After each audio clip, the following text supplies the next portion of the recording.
Hipacondríaca apresenta Surra de Lúpulo.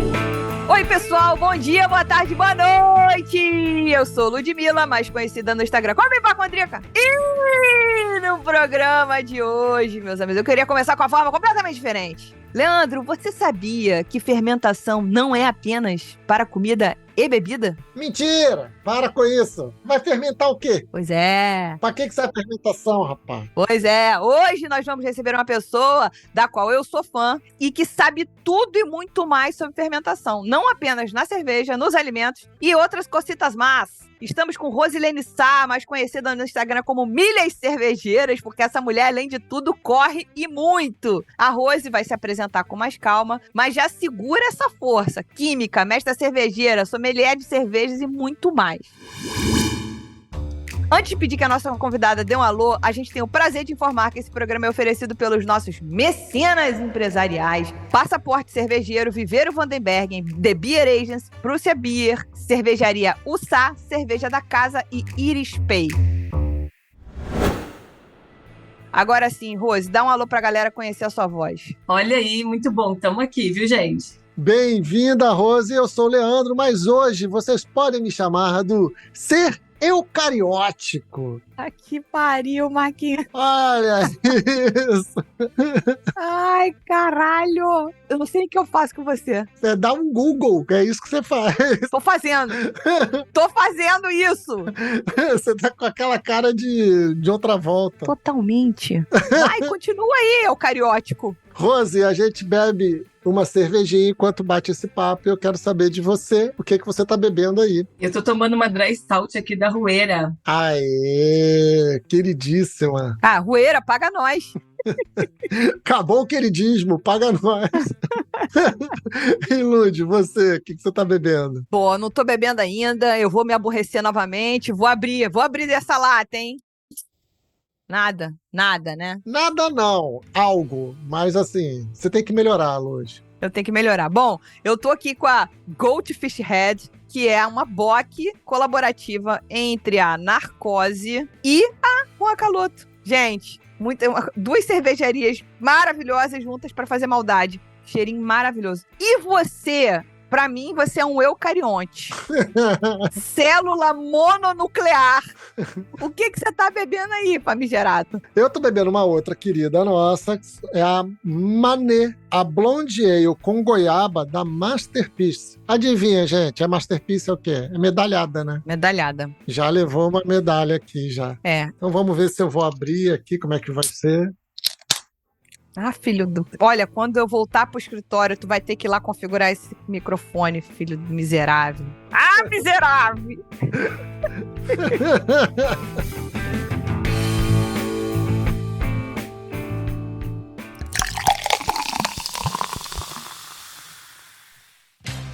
E se você é fã do conteúdo que a gente produz por aqui, se você dá risada com as piadas que fazemos, se você se emociona nas tretas que debatemos, se você aprende alguma coisa aqui, vire um mecenas do Surra de Lúpulo por meio do site apoia.se/Surra de Lúpulo e escolha o apoio que cabe no seu bolso. É sério, gente, parte de R$5. Já passou na loja do Surra de Lúpulo? Visto o que você escuta. Tenho certeza que temos uma estampa que é a sua cara. Acesse loja.surradelupulo.com.br e compre a sua. Enviamos para todo o Brasil. Ah, não pode apoiar com grana agora? Sem problemas. Ajude a gente a chegar mais longe. Basta enviar o link desse episódio para um amigo que gosta de cerveja artesanal ou compartilhar nas suas redes sociais marcando a gente. Estamos em diversas plataformas de streaming, mas o coração enche de amor quando rolam 5 estrelinhas no Spotify. Agora, se fechar o combo 5 estrelas mais comentário no Apple Podcast, a gente pira de alegria. As avaliações ajudam muito as plataformas a entenderem que o nosso conteúdo é relevante e melhoram muito a distribuição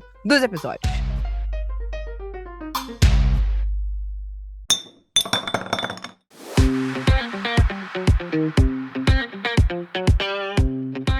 Bom, sem mais delongas, né, Leandro? Vamos partir para a pergunta que a Rose é uma pessoa ocupada. Não tem que ficar aqui com a gente o tempo todo conversando, se enrolando, mandando recadinho. Rose, queria que primeiro você se apresentasse para os nossos ouvintes entenderem que a gente sempre busca as melhores pessoas para tratar dos temas que a gente escolhe aqui, né? Então, eles vão saber agora por qual motivo, razão ou circunstância você está aqui. E conta um pouco da sua história com a cerveja e por que você decidiu ser cervejeira, por exemplo. Bom, vou começar primeiro agradecendo o convite para estar aqui com vocês. E a minha história com a cerveja é bem engraçada. Eu fui visitar uma cervejaria em 1994, vi um cervejeiro ali apresentando a cervejaria, falei, o que eu preciso fazer para ser mestre cervejeira? Ah, não, vem trabalhar na cervejaria. E aí, dali eu já saí incumbida de arrumar um estágio na cervejaria. Isso era um curso técnico. Quando eu entrei na faculdade, foi a primeira coisa que eu fiz, foi ir atrás de um estágio. Eu deixei uma bolsa de pesquisa na faculdade para fazer estágio naquela época. Isso há 22 anos, 2001. E aí eu entrei na cervejaria, fiz todo o fluxo ali, supervisora de produção, gerente de produção, e aí depois me tornei especialista do processo de produção, especificamente em fermentação. E é por isso que eu tô aqui hoje. Eu sou mestre cervejeira formada pela World Brewing Academy, que é o curso feito em Chicago e Munique. Sou sommelier de cervejas pelo ICB. E o que paga os meus boletos, de fato, é ser especialista de fermentação e cuidar aí da fermentação das nossas cervejas. Tenho 44 anos, fora de fazer cerveja, fora de cuidar de fermentação, eu sou apaixonada por corrida e é o que eu faço aí de balanço entre fazer cerveja e desestressar. Porque fazer cerveja às vezes dá um certo estresse, né, Lud? Será? 22 anos aí fazendo isso. Com certeza.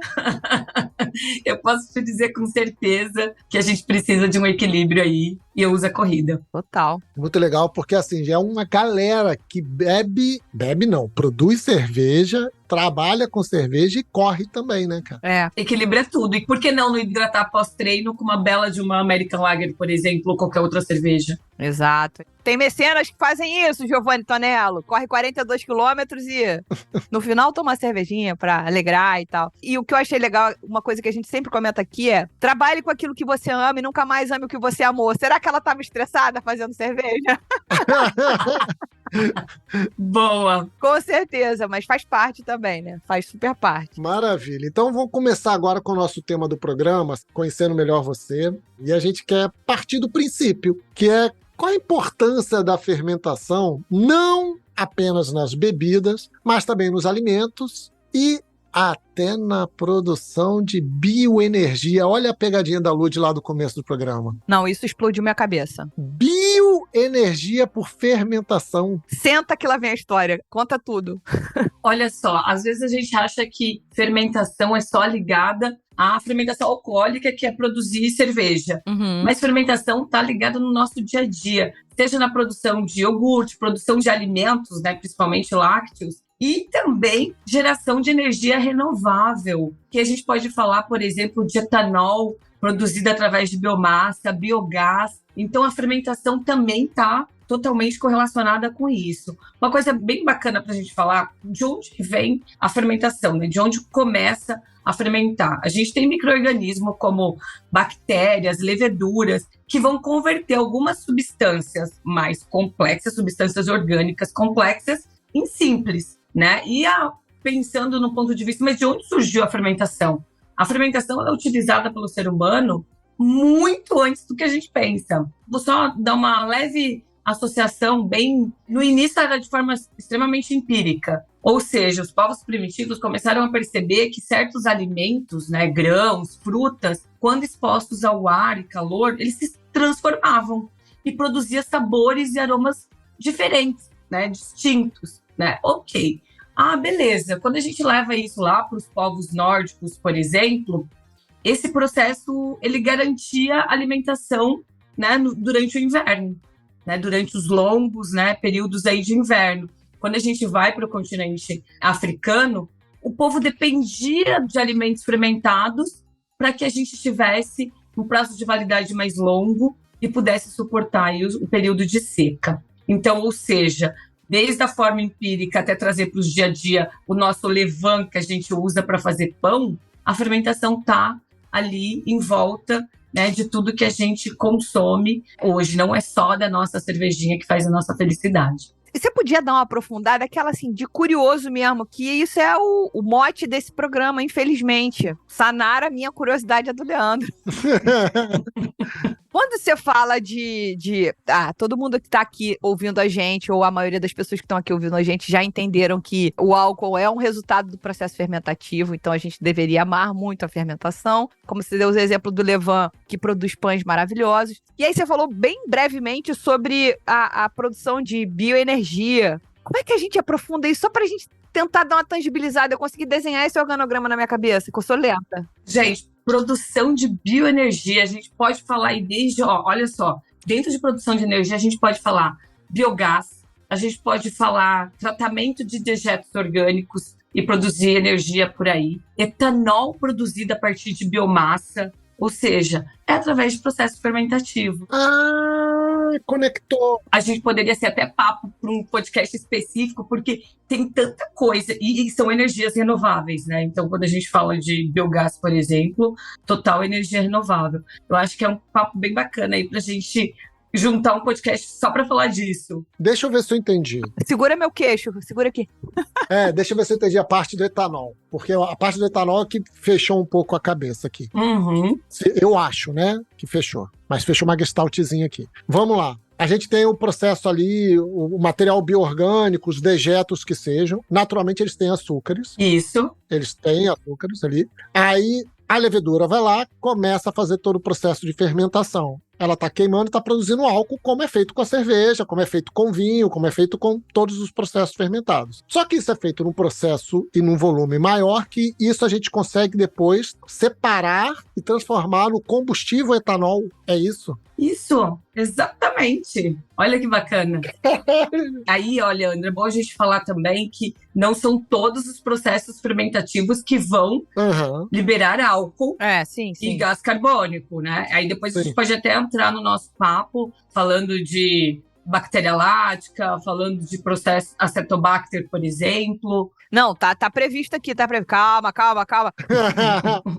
Agora, ainda que eu ainda tô um pouco, sabe, talvez não seja a sua área e não tem problema, é só a gente traz um debate aqui pra pensar. Aí vamos fazer um pequeno parênteses, a minha esposa trabalha no Operador Nacional do Sistema Elétrico. Olha que legal. Quando dá uma zebra no mundo, apagão, o Operador Nacional do Sistema Elétrico, eu achava, antes dela trabalhar lá, que era um ser humano apenas. Claro que é um ser humano, mas na verdade são vários seres humanos que operam todo o nosso sistema elétrico e distribuem das termos, das hidrelétricas, das eólicas, enfim, toda a região, né, vai naquela rede de transmissão. Semana passada, eu vi um podcast chamado Joio e Trigo, que inclusive é um Instagram, falando sobre energia renovável. E na verdade não é tão renovável assim, não é tão verde assim, porque agora vem tudo um selo verde, né? Aí pega a energia eólica. Porra, eu felizona com a energia eólica. Quando eu fui ver o depoimento do tiozinho que teve que sair da terra dele, porque as pás de energia eólica que foram colocadas na fazenda dele, no sítio dele, elas são muito barulhentas. Eu nunca imaginei que aquilo fizesse barulho. A esposa ficou doente, porque aquela caceta faz barulho pra caceta, ele teve que ir embora daquela terra. E aí você tem que pensar, quão verde isso é de verdade, se ela despeja pessoas das suas casas. Enfim, eu fiquei um pouco tensa com isso e resolvi trazer esse assunto aqui, mesmo que não tenha nada a ver com isso, mas tem a ver com energia renovável. Então, assim, a bioenergia produzida na fermentação, ela é de fato uma energia renovável verde ou há controvérsias? Só pra... voltar pro tema. Olha, Lud, considerando o selo verde, sim, com certeza. Aí já gostei muito, gente. Aí agora eu queria mesmo casar com a fermentação, com a levedura. Ai, meu amor, levedura. Bom, então vamos lá. A gente agora já começou, já deu aquela esquentada, né? Já corremos o primeiro quilômetro. E que esquentada da curiosidade do Leandro, hein? Nossa! Porra, cara! É porque é Total Flex. É gasolina e etanol. Vamos lá. Então vamos, pra gente ser bem didático, eu queria que você explicasse pra gente o que é a fermentação, né? E se puder, a gente contar um pouco como surgiu a fermentação na cerveja, porque essa história é muito legal também. Bom, vamos lá. Primeiro, o que é fermentação, né? A gente tem ali micro-organismos transformando, e aí a gente pode falar levedura, bactérias, transformando produtos orgânicos complexos em simples. Como, né? E aí vamos começar desde quando surgiu a cerveja. Como que a gente começa com a história da cerveja? Geralmente pode falar pão e cerveja, né? As primeiras formas de fermentação estavam sempre relacionadas à produção de pão e cerveja. Os egípcios, por exemplo, eles faziam pão usando massas fermentadas. A cerveja também era produzida a partir da fermentação de grãos. E como é que foi isso? Imagina, os povos primitivos foram lá, fizeram a colheita de cevada selvagem, choveu, aquele grão de cevada foi transformado, choveu novamente e a gente teve ali açúcares sendo transformados no nosso líquido precioso e tomou-se aquele líquido e saiu-se fazendo a festa. Né? Óbvio, se a gente associa isso a um videozinho, a gente vai associar grãos, chuva caindo, grão sendo transformado, depois chuva caindo novamente, e a gente tem ali a produção de uma fermentação alcoólica, e assim surgiu a cerveja. Mas quando a gente pega os processos fermentativos hoje, né, pensando na utilização de levedura, tudo, a gente pode usar processos fermentativos para a produção de cerveja, vinho, cachaça, saquê, né, que é a fermentação ali do arroz, medicamentos, para a produção de medicamentos, por exemplo, penicilina em grande quantidade, a gente tem processos fermentativos, enzimas, aminoácidos e alguns hormônios e vacinas aí também relacionados a isso. Beleza. O que a gente pode também trazer para o nosso dia a dia em relação ao nosso conhecimento aí de fermentação? Provavelmente vocês que estão ouvindo esse papo já ouviram falar em levedura nutricional. Levedura nutricional são leveduras que são ricas em nutrientes, né, essenciais aí, principalmente vitaminas do complexo B, né, B1, B2, B3, B6, B12, proteína, fibra, minerais como zinco, selênio, magnésio, e elas são utilizadas como suplementação na nossa alimentação, seja principalmente para vegetarianos e veganos, para complementação aí da alimentação. Óbvio, né, gente, que isso não pode ser considerado apenas como uma fonte, né, a única fonte aí de nutrientes quando a gente fala de levedura, tá bom? Perfeito. Como a gente falou, a gente está com uma lotação na sala hoje, com os nossos mecenas assistindo a gravação. E o Maurício Grilli soltou aqui, se puder perguntar pra Rose, se puder perguntar, 45 perguntas. Sem mentira nenhuma. Eu selecionei a princípio uma aqui de cara, porque é um tema que a gente já tratou em outros episódios aqui, inclusive com um papo de guarda, com o pessoal da academia. A gente já tinha falado aqui em outros programas, que é um assunto muito proeminente, que são as cervejas sem álcool. Já existem leveduras especificamente para essa finalidade? Ainda estamos calcados apenas na extração do álcool através dos maquinários? Conta pra gente um pouquinho sobre isso. Existem, então, assim, óbvio que hoje praticamente 90% das cervejas produzidas sem álcool, elas são produzidas e depois passam por um processo de dealcoolização, né, ou desalcoolização, mas tem sim leveduras focadas em estudos para a produção de cerveja sem álcool, sem esse outro processo. Inclusive, acho que há uns 2 meses, eu participei de um webinar focado em leveduras para a produção de cerveja sem álcool, e tem sim, e o mercado está estudando, e isso vai crescer mais, pensando num futuro não tão longe, tá, Lud? De leveduras, sim, que são capazes aí de quebrar as moléculas e fazer esse trabalho para a produção de cerveja sem álcool. Entendi. Mas a grande indústria ainda faz a cerveja normalmente e aí tira o álcool no final. Depois faz a extração. Exatamente. A grande maioria, sim. Entendi. Faz o processo de fermentação normal e aí, sim, no final, faz a desalcoolização. A gente vai ter que ver, desculpa, Leandro, só para complementar, a gente vai ter que ver como é que vai ser essa levedura aí. Se ela vai querer aceitar o Lightstruck da Heineken, se ela vai topar manter o aroma e o amargor, porque a levedura, a gente vai falar disso aqui em algum momento, ela também traz as suas marcas para a cerveja.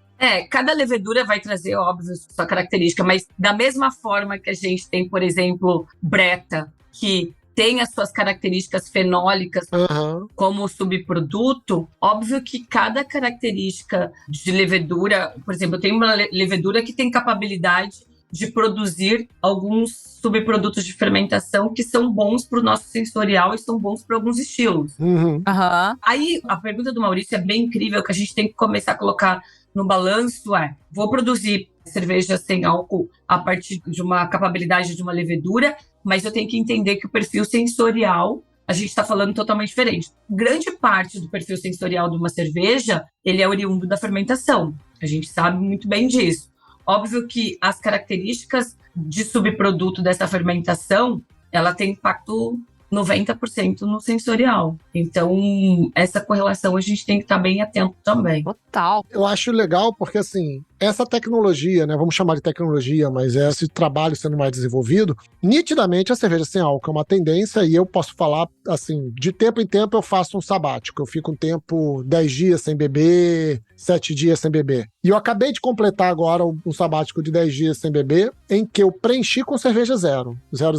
E foi maravilhoso. Então, assim, nitidamente cerveja 0, sem álcool, é algo que é tendência do mercado, está se espalhando, está se popularizando cada vez mais. Só que hoje ela tem uma etapa a mais que essa retirada do álcool. Então, vai ter interesse, vai ter investimento e vai ter trabalho para que o processo fique mais rápido, né? Então é só realmente estudar e descobrir como vão funcionar essas leveduras. E você falou um ponto bem bacana, Leandro, que a gente está falando de 0,0, né? Uhum. Óbvio que quando a gente começa a falar um pouquinho do estudo dessas leveduras, a gente está falando um pouco de produção baixa de álcool também. Sim, que é até 0,5, né?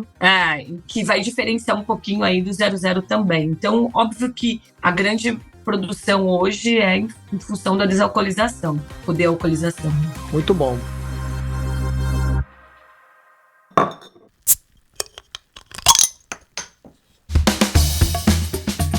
Vamos migrar um pouco e vamos falar de fermentação na alimentação. Pão, né? Pão. Qual a importância da fermentação na produção de alimentos como pães, queijos, iogurtes e etc? Olha que bacana, quem que no início da pandemia não tentou fazer um pão de fermentação natural? Eu não, porque eu já tenho 2 gatos e dizem que criar... Então você não tinha tempo disponível, né? Não, criar o bichinho lá dentro da geladeira vira um novo filho. Aí eu falei, não dá. Vira um novo filho. Já tenho 2 filhos, 2 gatos, vou ter mais um fermentinho lá. Vai dar certo, não? Quando a gente pensa, vou produzir pão em casa, né? O que geralmente a gente pode fazer? A partir de um suco, que é nada mais do que uma solução de açúcares, é um suco de abacaxi ou, enfim, farinha de trigo, e você deixa aberto e começa ali a desenvolver uma micropropagação em casa para produzir pão. E dali você começa, de fato, como você comentou, Leandro, criando como um filho, né? Óbvio que lá nos primórdios era-se usada massa fermentada de uma forma totalmente primitiva, não a forma que a gente faz hoje. E aí a gente fica ali com levain, cuidando na geladeira, e aí de tempos em tempos dando alimento para quê? Porque a partir do momento que ele consome os açúcares que tem ali, você está fornecendo mais açúcares, como com a farinha de trigo, né? E a cerveja, né, pensando na produção de cerveja, o que a gente faz também é isso, né? A gente começa a partir de uma célula, vai se multiplicando aquela célula, aumenta a quantidade de célula presente, que ali a gente já passa a chamar de biomassa, e isso a gente chama de propagação. Eu estou propagando a quantidade de levedura que eu tenho para produzir cerveja, né? Para produzir uma fermentação alcoólica. Beleza, mas qual que é o impacto da fermentação quando a gente vai para queijos e iogurtes, por exemplo, todos os lácteos como um todo? A gente não tem produção, isso é muito importante, eu sempre falo, porque quando a gente fala de fermentação, parece que sempre vai produzir gás carbônico e álcool. Não, para os lácteos aí, para toda a família aí do iogurte, a gente tem o quê? A gente tem micro-organismos, né, que são bactérias do gênero Lactobacillus. Quem lembra de Yakult aí, né? Claro.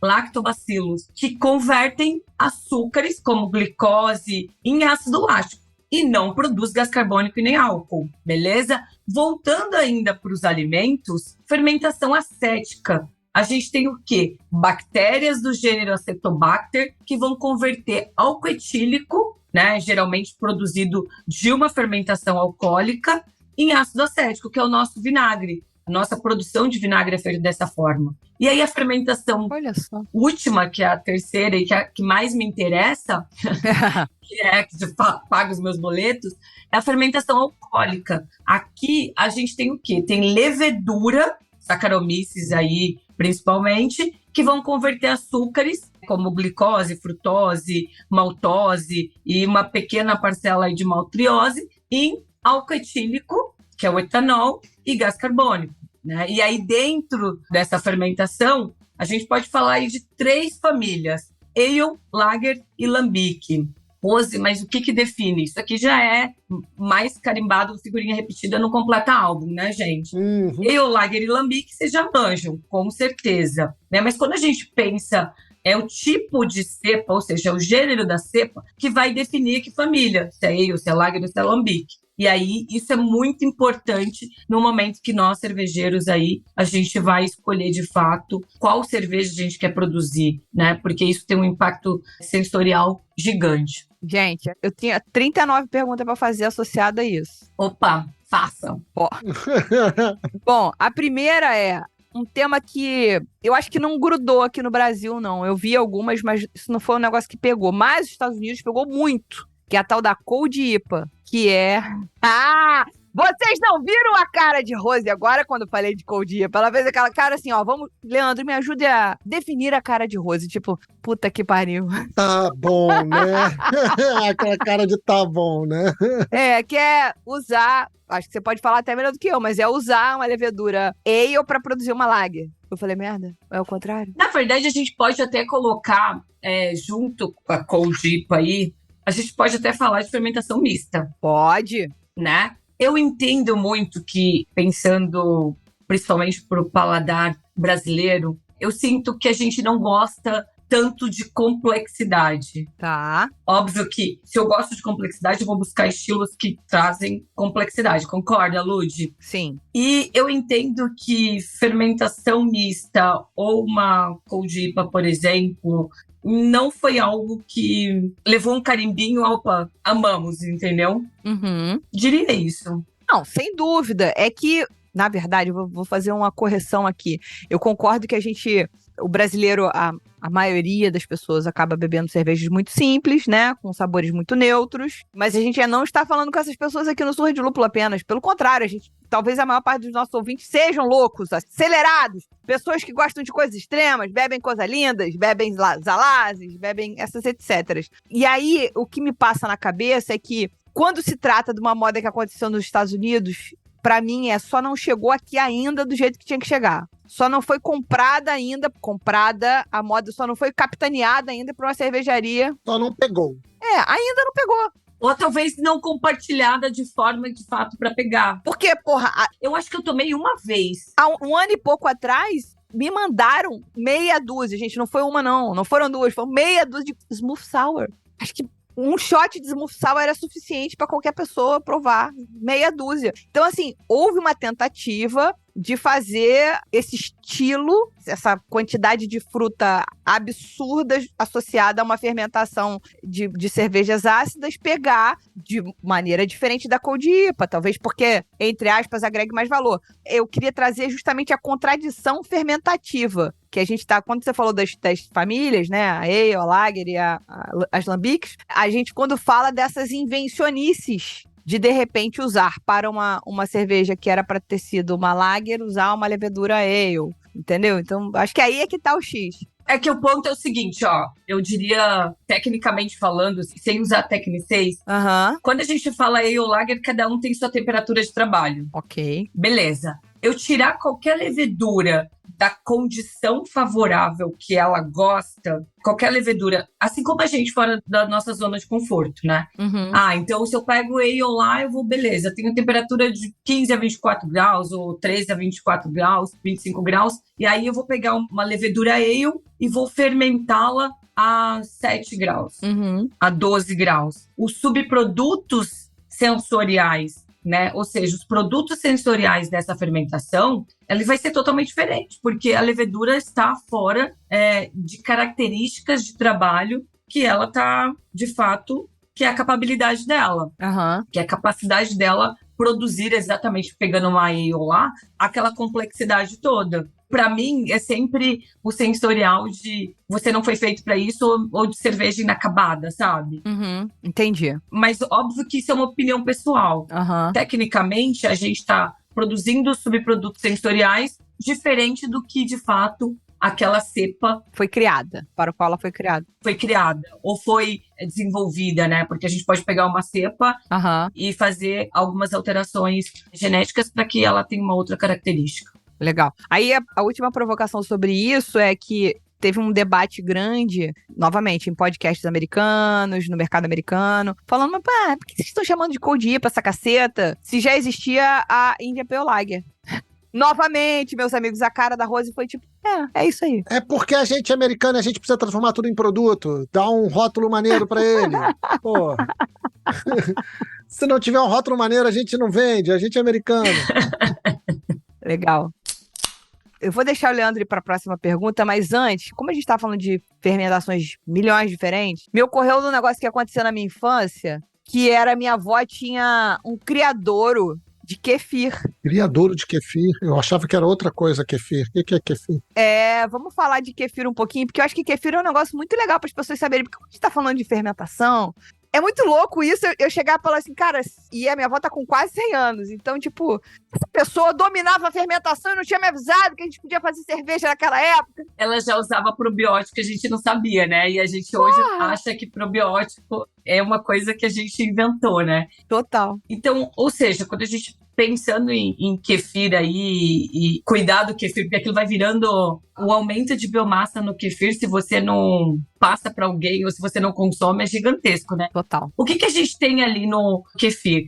Ela é uma fermentação através do leite, Uhum. né? E você pega ali os grãozinhos do kefir e vai gerando mais biomassa, ou seja, são bactérias benéficas aí, né? Pensando pro organismo. O grão de kefir é a massa gelatinosazinha, que é um micro-organismo vivo, Uhum. né? Por isso que tem que cuidar. Ele parece lembra um couve-flor, né? Então, o que tem ali? É aquele grão do kefir, ele nada mais é do que bactéria lática. Uhum. Perfeito. Né? E ali, bactéria lática se interagindo com levedura, e aí vai fermentar o leite ali e seguindo a vida ali do kefir. Eu tive kefir por uma época, vai chegando um momento que se você não passa para alguém ou se você não consome, você vai gerando mais biomassa, né? Não, total. Tipo, a minha avó era a avó do kefir, que a gente não chamava de kefir, tá? A avó faz iogurte. Como chamava, Lud? Carai, velho, eu vou ter que ligar pra véia. Bolo de rei, porque é a única coisa que tem a mesma situação de ficar passando adiante. Porque, assim, ó, o que o grão de kefir faz na prática? Ele fermenta a lactose do leite. Aham. E por que fica ácido depois? Porque ele pega a lactose do leite Uhum. e vai transformar aí em ácido lático Uhum. e mais os outros compostos que a gente percebe ali no kefir. Não, Mas E olha só que bacana, Lud, essa fermentação, porque quando a gente fala em fermentação, a gente não tá falando só de sabor e aroma, uhum. a gente tá falando de textura, Sim, né? Então aquela textura específica ali do kefir, ela é oriunda sim. da fermentação. E aí, falando de textura e fermentação junto, eu lembrei uma outra coisa, que quando a gente fala fermentação do pão, né, para produzir o pão, os alvéolos que formam de um pão maravilhoso, uma fermentação natural, ele é todo o trabalho de textura ali no glúten, as bolhas que vão formar os alvéolos também. Então, você falou do kefir e eu lembrei da história do pão. Perfeito. eu ainda não entendi. O kefir se come? Sim. Hoje é um excelente probiótico. Sim. Mas é tipo um bolinho? Não. Não. Não, olha só, Leandro, imagina a minha memória do kefir. Eu até vou trazer uma outra mensagem que o nosso outro mecenas, que também se chama Maurício, meus amigos. Nomes mais criativos, por favor. Mas esse é o... Não sei falar o sobrenome dele. Kachuk. Esse aí. Já vou falar o que o Maurício trouxe aqui sobre o nome do kefir, mas a minha memória da cara do kefir, cottage, tá? Quem tiver o cottage na cabeça, são umas bolinhas assim, branquinhas, né? Macias. Aí a minha avó cuidava daquilo como se fosse a gente, talvez melhor. Ela distribuía para vizinha da igreja, para as amigas de tudo que era canto, assim, tudo que tinha que dar. E cuidava daquilo, tinha que lavar, tinha que limpar, tinha que trocar de não sei o quê. Não podia ficar num ambiente muito gelado, não podia ficar num ambiente muito quente, tinha que ficar num lugar fresco. Tipo assim, era uma frescura tremenda, assim, ela botava pra dormir, botava pra rotar. E fazia muito iogurte pra gente. Muito iogurte. Nossa, Jesus, como a gente comia iogurte. Aí batia com tudo que você imaginasse, fruta e tal. E essa texturinha de iogurte mesmo, tipo, quando batido já, né? Quando pronto, ela fez sorvete com essa parada. Pode misturar com fruta. Ai, é maldosa. Pode usar para fazer smoothie. E uma coisa legal, sempre a grande maioria faz kefir produz, né? Segue a produção a partir de leite, mas a gente pode usar água e açúcar também. Porra, as leveduras estão aí trabalhadas na diabetes, hein? Agora, o Maurício, que eu não sei falar o sobrenome dele, Leandro vai falar agora. Kachuk. Ele trouxe uma informação sobre o nome da levedura. Ele falou, será que o nome seria Tibico? Tibico? Kefir, será que o nome seria Tibico, gente? Alguém? Tibico-tico? Eu desconheço. Tibico. Vamos botar aqui no Google rápida. Tibico ou kefir de água. Bebida natural milagrosa ainda por cima. Opa! Olha aí. Tibico, legal. Já aprendi essa no pod, hein? Enquanto a gente tava conversando, eu entrei para ver imagens de kefir. Ele é como se fosse uma couve-flor que você falou, né, Rose? O grãozinho, sim. Com uma pegadinha de tapioca. Parece uma tapioquinha de couve-flor. Ou uma couve-flor de tapioca, assim, olhando visualmente, ele... eu acho que a questão do cottage é bem bacana para associar, sabe? Bom, eu acho que kefir é um negócio sensacional e eu me lembro que ele revitalizou, pouco antes da pandemia, uma galera falando disso. Falei, gente, na minha avó, na década de 80, distribuindo probiótico e a gente comprando, gastando dinheirão com probiótico, cara. O tal do Simbioflora. Paga nós, Simbioflora. Bom, kefir que é maneiro, kefir que tá legal, kefir pra lá, kefir pra cá. Mas voltando ao nosso líquido sagrado, bora falar de fermentação na cerveja. Conte-me mais sobre isso. Agora sim, gente. Agora sim. A gente segurou ela até o final do programa. 40 minutos de programa. Agora sim, agora eu tô me sentindo em casa. Brincadeira. Então a gente começa a história da fermentação na cerveja lá com o Pasteur, né? Que ele de fato conseguiu mostrar que a fermentação não era um processo químico espontâneo, que a gente tinha micro-organismo vivo envolvido. E olha, gente, escutem isso, micro-organismo vivo envolvido. Seja bactéria, seja levedura, e que não era um processo químico espontâneo. E que a partir dali, sim, a gente começava a produzir diferentes produtos aí fermentados. Por que eu puxei esse negócio do vivo várias vezes? Porque é vivo mesmo. E a levedura, agora puxando para produção específica de cerveja, a gente já falou de fermentação láctica, falamos de acética e falamos de alcoólica. É na alcoólica que entra a produção de cerveja, na fermentação alcoólica. Como, né? Mas aí vocês vão falar assim, mas gente, e a sour? Calma que aí a gente vai falar fermentação láctea junto, mas dentro da produção de cerveja, o que é importante? Primeiro, a gente escolher a cepa com a capacidade do que a gente quer para nossa cerveja. Eu quero uma cerveja que tenha uma característica de ésteres, que eu abra a garrafa e que tenha uma característica de acetato de isoamila, né? Lembra muito banana.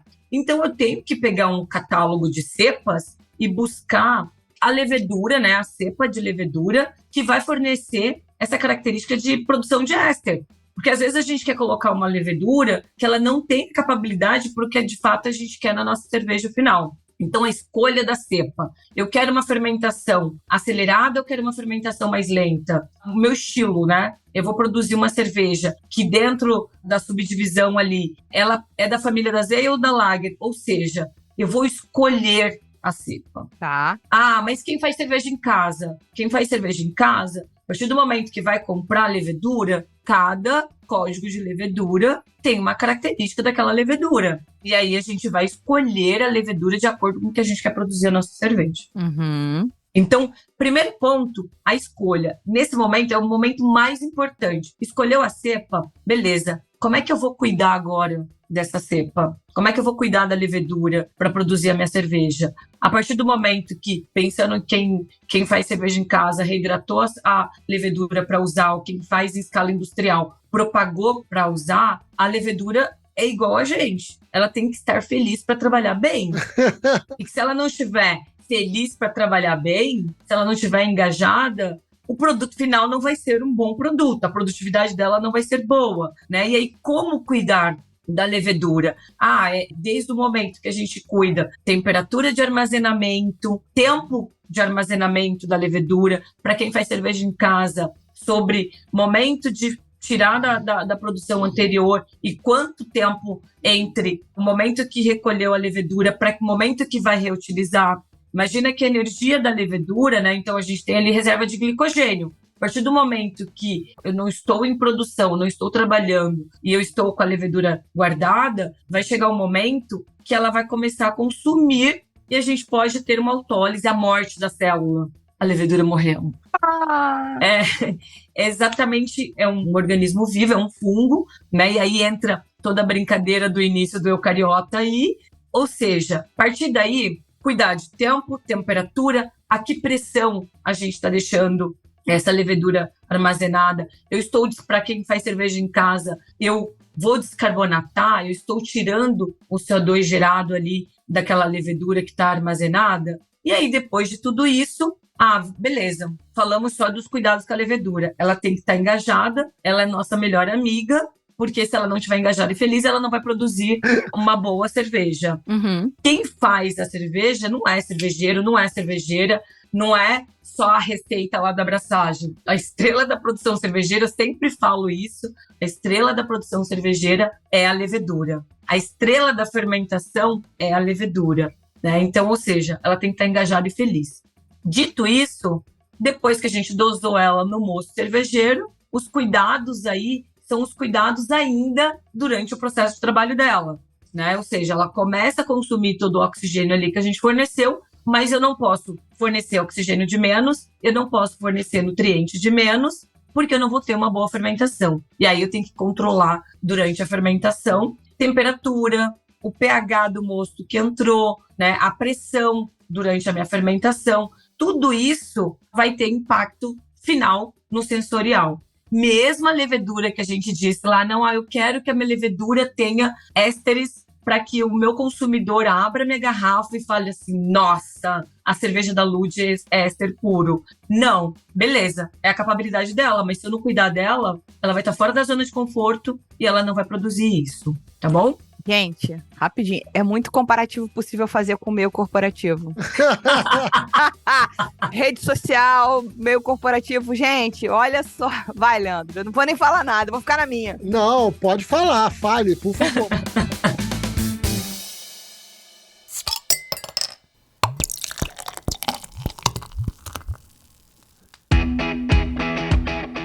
Tem uma coisa que eu acho muito legal, Lud, toda vez que a gente conversou sobre levedura, a nossa convidada, desde lá da Gabi Miller, do programa 33, fala sobre a levedura com amor. Eu diria que tem aquelas pessoas que falam, amo mais os cães do que as pessoas. Tem gente que ama mais levedura do que pessoas. E olha, a cara da Rose tá concordando comigo. Total. Não, ela falando que a levedura é a estrela da fermentação, que quem manda nesta parada toda é a levedura, eu só pensei em quem? Beyoncé. É isso aí. Mas é isso.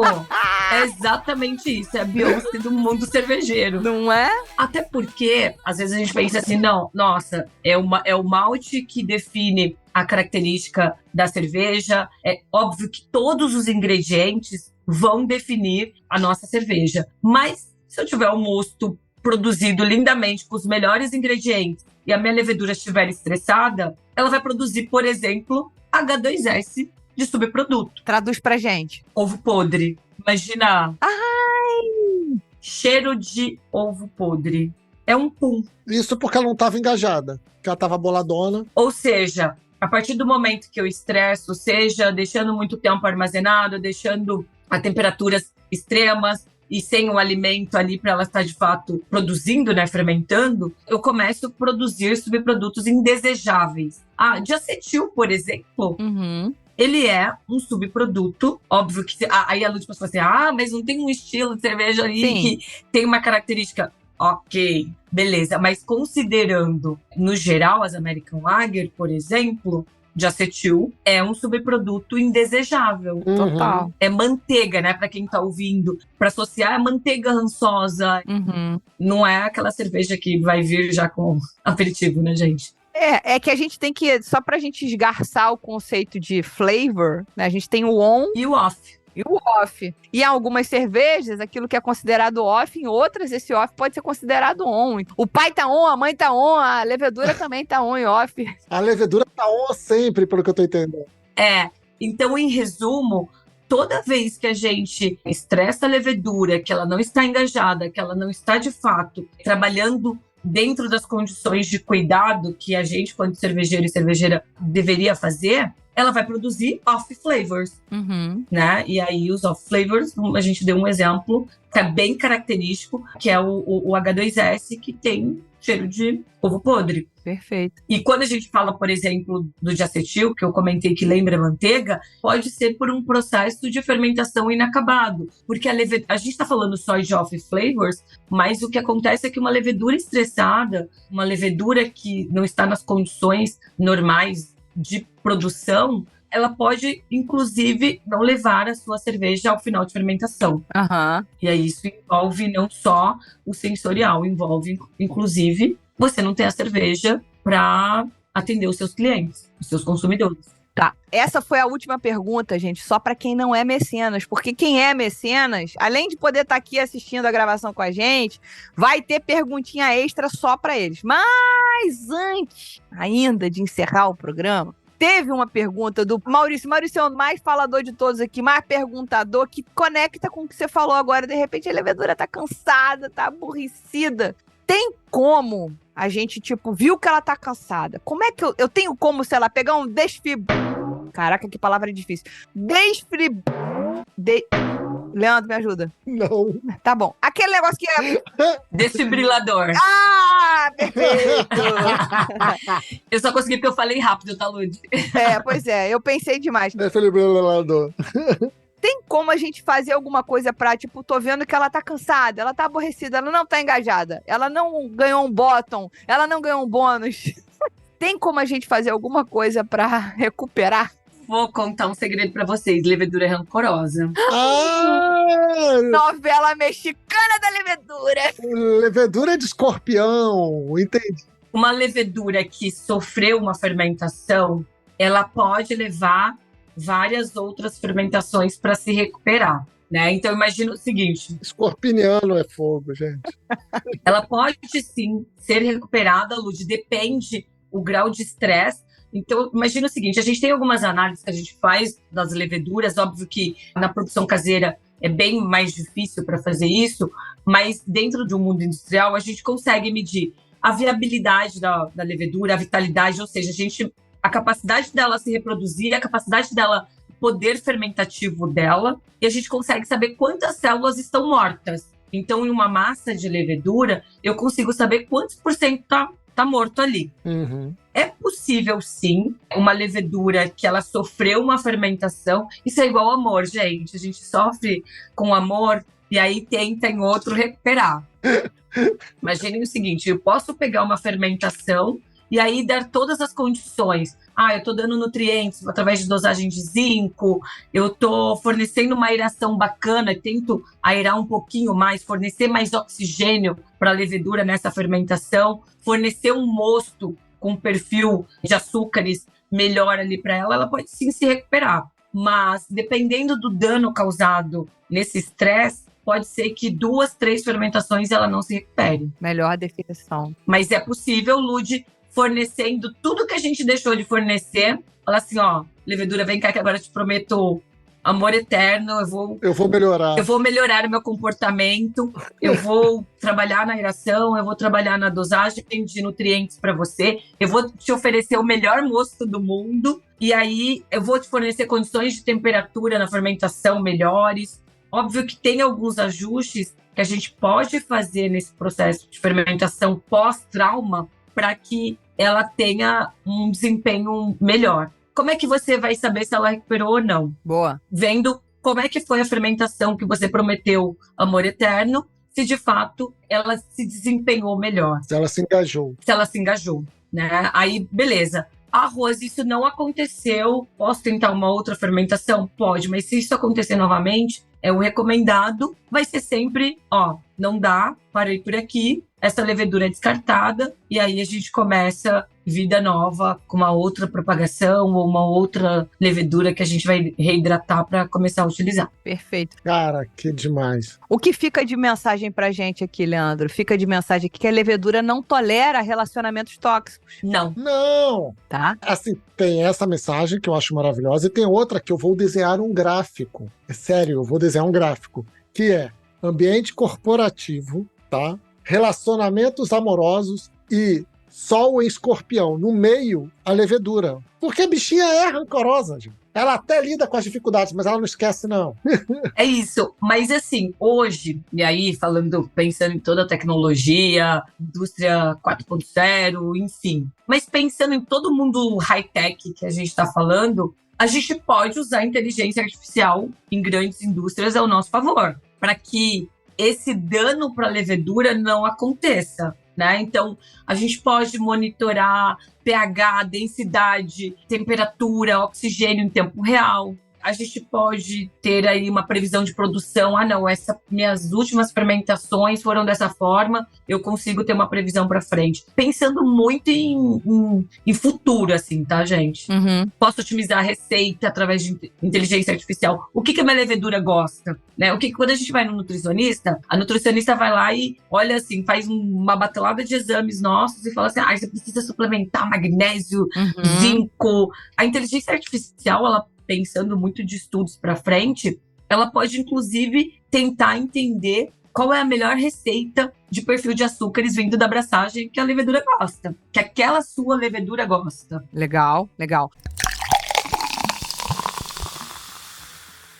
A gente vai parar com a Rose aqui, senão ela vai entregar todo o conteúdo da pergunta extra, meus amigos. A mulher é uma máquina de conteúdo, uma máquina. Mas, enfim, primeiro, vamos agradecer demais a presença da Rose aqui. Foi sensacional, assim. Maravilhoso. Como o Leandro bem lembrou, falar de levedura é sempre falar de uma coisa muito humana. Não é nem só viva. Viva a gente já sabe, mas é muito humano. O comportamento humano está toda a levedura. Psicólogos, estudem levedura.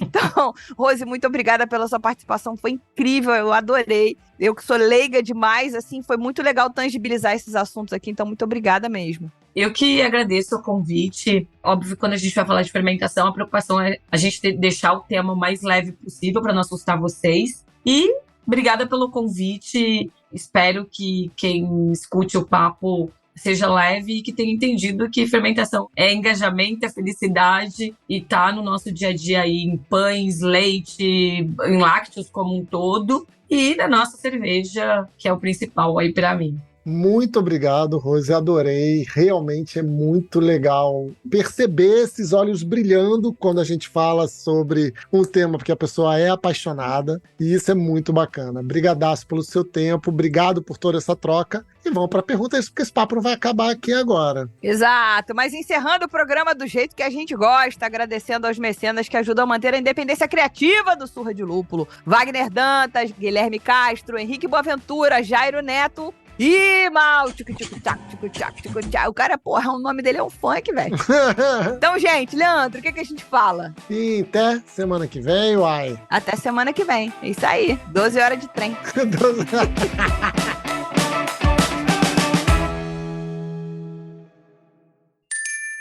Beba menos, beba melhor. Beba com moderação.